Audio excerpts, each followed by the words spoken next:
საქართველოს დამოუკიდებლობის 104 წლის მთავარი აღსანიშნავი ღონისძიება ტრადიციული ფიცის დადების ცერემონიით დაიწყო. ქართველმა სამხედროებმა ღვთისა და ერის წინაშე დამოუკიდებლობის დღეს შეჰფიცეს ქვეყანას, რომ სიცოცხლის ფასად დაიცავენ სამშობლოს. რეკრუტებმა სამხედრო ფიცი დადეს რეგიონებშიც. წვეამდელების ფიცის დადების ცერემონია პირველად გაიმართა ქვემო ქართლში, დმანისში, პირველი ევროპელების აღმოჩენის ადგილას. იქ სადაც დაიბადა ქართველი დესპანი, ევროპაში სულხან საბა ორბელიანი. საზეიმო ფიცი პირველად დაიდო კახეთშიც, კერძოდ მატანში, ჩოლოყაშვილების საგვარეულო ციხე-სიმაგრეში, იქ, სადაც დაიბადა ეროვნული გმირი ქაქუცა ჩოლოყაშვილი. წელს პირველად საზეიმო ფიცი დაიდო ხევსურეთში, იდუმალებით მოწულ გუდანში, ქართველ მთიელთა მთავარ მოლაშქრე ჯვართან. სამხედრო ფიცი რეკრუტებმა პირველად დადეს გურიაში, შემოქმედის მონასტერში, ასევე ფოთში, მითიურ ფაზისში. სამხედრო საქმე. ღირსეულად განვაგრძელდა მხედრული ტრადიციები. ბიცა! კიდე დავიცვა სამხედრო დისციპლინა. ბიცა! კიდე დავდგე საქართველოსა და რაჯოს. თუ ამბიც გავტეხ პასუხისმგებელი ვიქნები ღვთისა და ქვეყნის წინაშე.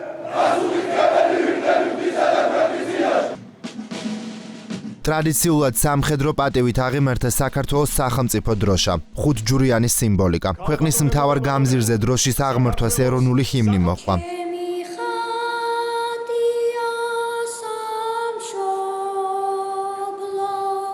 რის შემდეგაც ტრიბუნა ქვეყნის მთავარ სარდალმა დაიკავა. მეხუთე პრეზიდენტმა ოკუპანტი რუსეთი ჩვენს მიწაზე ცხინვალში ღია პროვოკაციაში დაადანაშაულა. მანვე აფხაზებსა და ოსებს დამოუკიდებლობის დღეს უთხრა, რომ საქართველო ომის გზით დაკარგულ ტერიტორიებს არ დაიბრუნებს. პრეზიდენტს არც რუსეთის უკრაინაში შეჭრა დაუტოვებია ყურადღების მიღმა. სალომე ზურაბიშვილმა პირდაპირ თქვა, რომ დღეს უკრაინა საქართველოს მიერ 104 წლის წინ მოპოვებული თავისუფლებისთვისაც იბრძვის.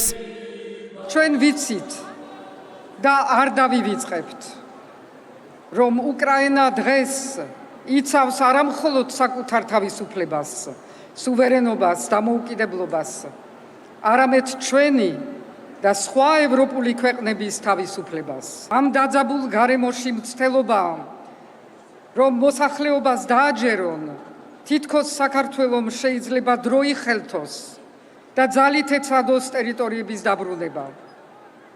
ეს აშკარა რუსული მორიგი დეზინფორმაცია.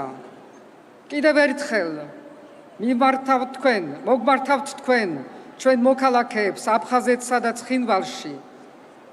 გიდასტურებთ, რომ საქართველო ომით და ძალით არაფერს დააპირებს თქვენს წინააღმდეგ. ევროპისკენ ეს წლევანდელი 26 მაისის მთავარი ლოზუნგი იყო. დედაქალაქის მთავარ მოედანზე სწორედ ჩვენი ქვეყნის ევროკავშირსა და ევროატლანტიკურ სივრცეში ინტეგრაციაზე გაამახვილეს ყურადღება პრემიერმა, ქვეყნის პირველმა კანონმდებელმა და თავდაცვის მინისტრმა. აღმასრულებელი ხელისუფლების წარმომადგენლებმა დამოუკიდებლობის დღეს თქვეს, რომ საქართველოს სურვილი იყოს განვითარებული დასავლეთის გვერდით შეუცვლელია. მოკლე ხანში ჩვენ გადავდგით არაერთი ქმედითი ნაბიჯი ევროკავშირის სტანდარტებთან დასაახლებლად.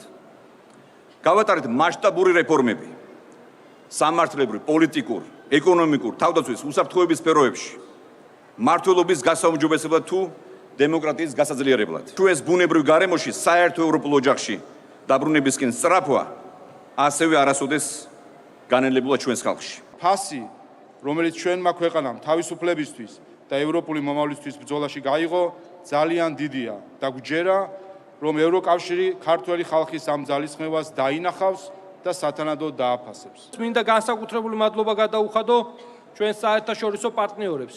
მინდა მადლიერება გამოვხატო მათი მრავალწლიანი ძალისხმევისთვის.